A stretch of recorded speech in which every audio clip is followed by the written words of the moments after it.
Good morning, students. Welcome to Social Science virtual class of Standard 4th. My dear students, today we are going to start our next chapter, chapter number 13, India, our motherland. इसका part first. तो इस chapter में आज हम discuss करेंगे different topics. First of all, India a unique country. India एक unique country है. India is a vast country.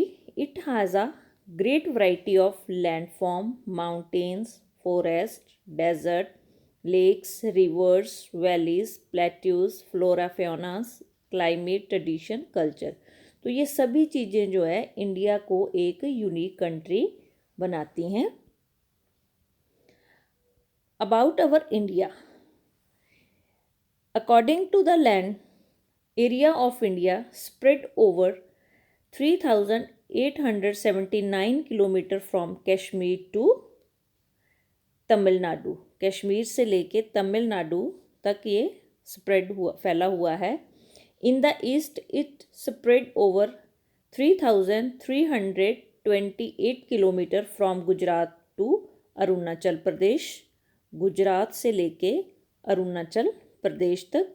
It has 28 states. Total 28 states हैं, 9 union territories and our neighbouring countries. तो इंडिया के neighbouring countries कौन से हैं? Nepal, Bhutan, China, Tibet, Myanmar, Bangladesh and Pakistan, and close country Afghanistan and Maldives. All the our close countries. Here is the word map and map of India. तो ये India word map के अंदर इधर है.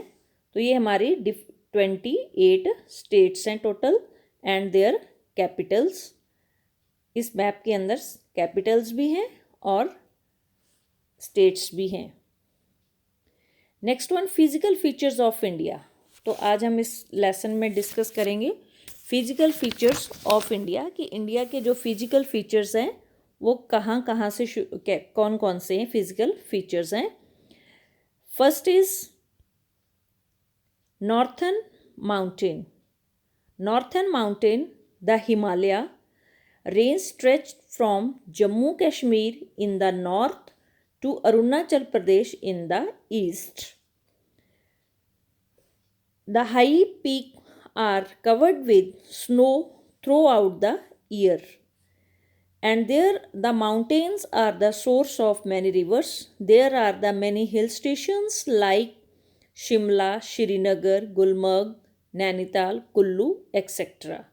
तो जो हमारा नॉर्थन माउंटेन है हिमालय, तो ये जम्मू से लेके अरुणाचल प्रदेश तक फैला हुआ है और हाईएस्ट पीक्स जो हैं वो हमेशा स्नो से कवर रहती हैं. And do you know Mount Everest in Nepal is the highest world's highest peak. Mount Everest जो है हाईएस्ट वर्ल्ड की हाईएस्ट पीक है जो 8,848 मीटर्स है. Next is the northern plain. This is the northern plain. The northern plain is broad, flat, rolling land. It is fertile land and many rivers, many industries have been set up in plain areas. It is thickly populated and there are the many holy places like Haridwar, Mathura, Allahabad, Prayag, Varanasi are located in the northern mountain. तो northern mountain, many rivers that rise in Himalaya flow through these plains, that is Ganga and Brahmaputra.